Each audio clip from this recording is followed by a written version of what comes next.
Welcome to The Backstory, a podcast from the North Dakota News Cooperative that takes an in-depth look at the stories we're reporting for you.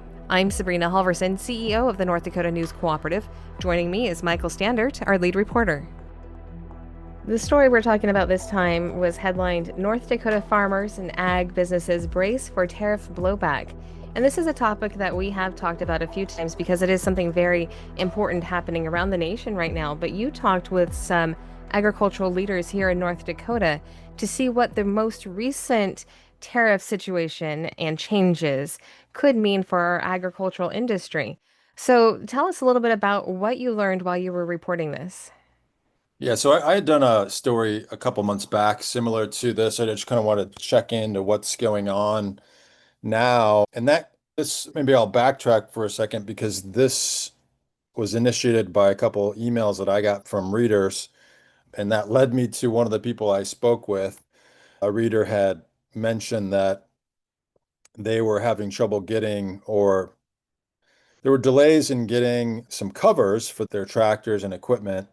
And part of that was due to the tariff situation and things having it taking longer to get those products in the US after all the bureaucracy and paperwork of going through the tariff payments and things like that. And then now those covers are also a little bit pricier. So they thought would be interesting to look into that. And I talked to the head of that cover seal company about his situation, and that kind of led me into this. So it was the timing was right as well because on July 31st, Trump administration had released information on tariffs for Canadian imports of 35%. And then there are 69 other countries that had increased tariffs to varying degrees on that day. I'm not certain what's happened since then exactly with different deals that have gone through. All this has been happening so fast, so it's really difficult to keep up with that. But farmers here have been concerned about disruption to markets with the Soybean Growers Association. People I spoke with, one thing they brought up is there's been no orders from China yet. So usually around this time of year, there's already orders coming in from China, and about, I think, two-thirds of all the soybeans grown in North Dakota end up going to China or Southeast Asia, mostly to China. So there's quite a bit of concern there. They didn't want to say it was a five-alarm fire yet. They need to have something happen the next couple of weeks. And with the Chinese tariffs potentially going into effect after August 12th, that's going to be very telling for them and on how big of an impact it's going to have on them. Right. So North Dakota is an agricultural state, and agriculture relies on these trade agreements with other countries. And as much as we like the idea maybe of the United States being in its own bubble and us being completely self-reliant, that's not how it works.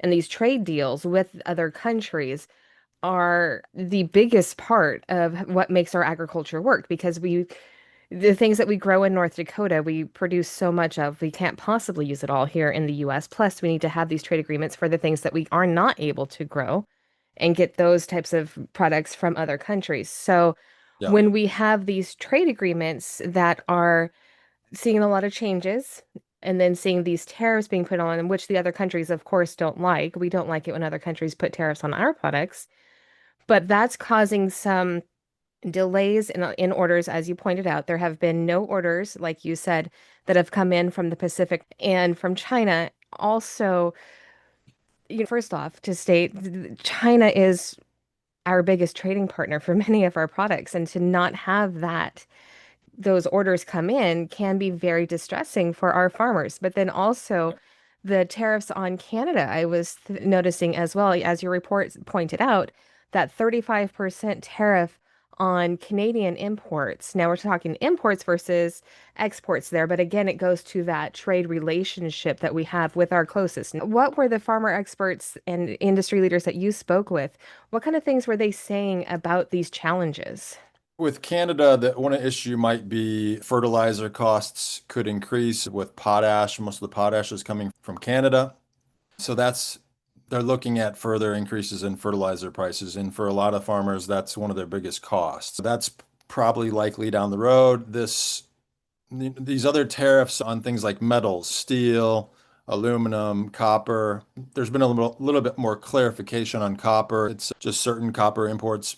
But all of that also eventually ends up making things more costly if the steel is not produced in the US and made in products here, all that ends up becoming more expensive. Tractors and other equipment become more expensive.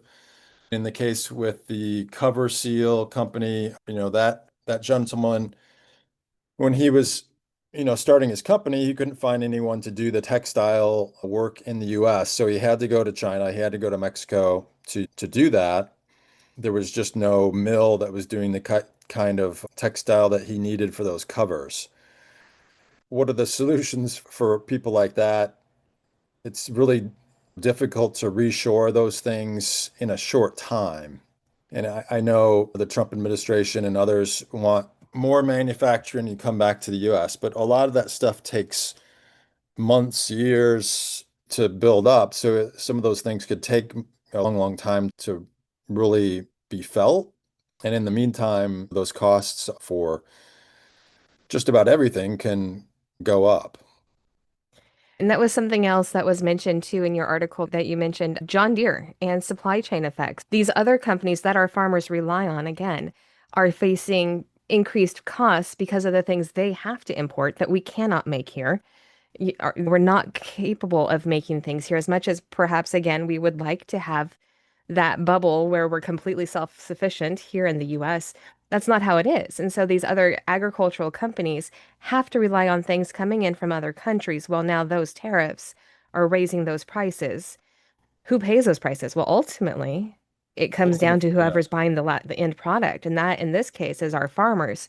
So now the farmers are having to pay more. You mentioned Yeah. fertilizer issues. Fertilizer prices have been a big issue for farmers for several years now, and this certainly is not helping, especially with Canada being important in the fertilizer market for our farmers, and then other important areas for fertilizer and for in other agricultural inputs, Russia and Ukraine. And that, of course, has been a problem for several years now. So all of this is adding up. You spoke with Mark Watney and you spoke with a couple other people here. What was their general feeling? The word hope comes to mind. The word always, hope always comes to mind when we're talking about farming, is because if not hope, what else do farmers have? But how are they feeling right now? Yeah, I think one of the things they would like to see is just more certainty. And that's something they've had for quite a long time. So a lot of this trade war stuff just creates a lot of upheaval and nobody's really certain what's going to be on the end side of that. Certainty, markets to sell their products to, equipment prices that are reasonable. I think that's what they're looking for and asking for. But there's just so much uncertainty with everything right now. That's one of the biggest issues. And it's hard for anybody to plan 2 weeks, 3 months down the road with all the uncertainty that nobody really knows exactly what's going to happen with the China tariffs, whether they'll strike a deal and potentially keep tariffs low with China would probably be a very good thing for the soybean growers here.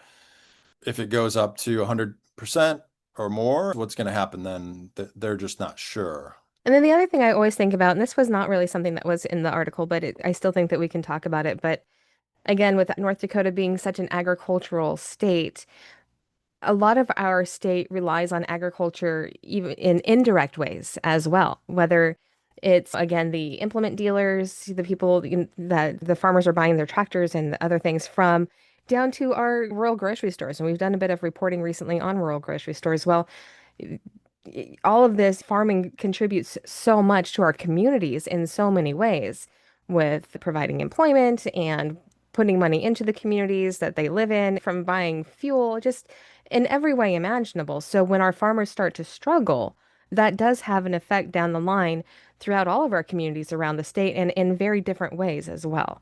Yeah, yeah, Yeah. definitely.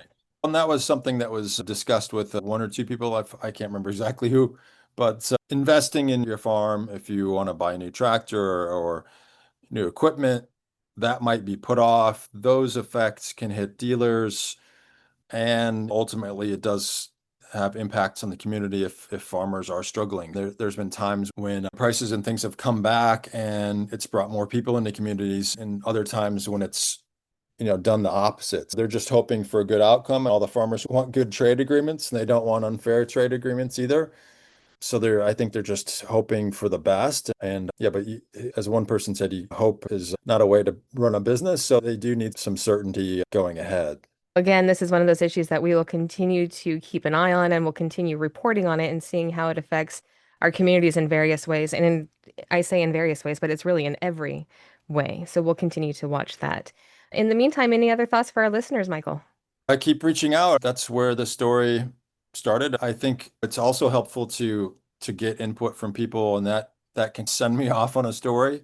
If I'm hearing from more people on a certain topic, then it's more likely that I'll tackle that topic. Keep the information and emails coming. All right.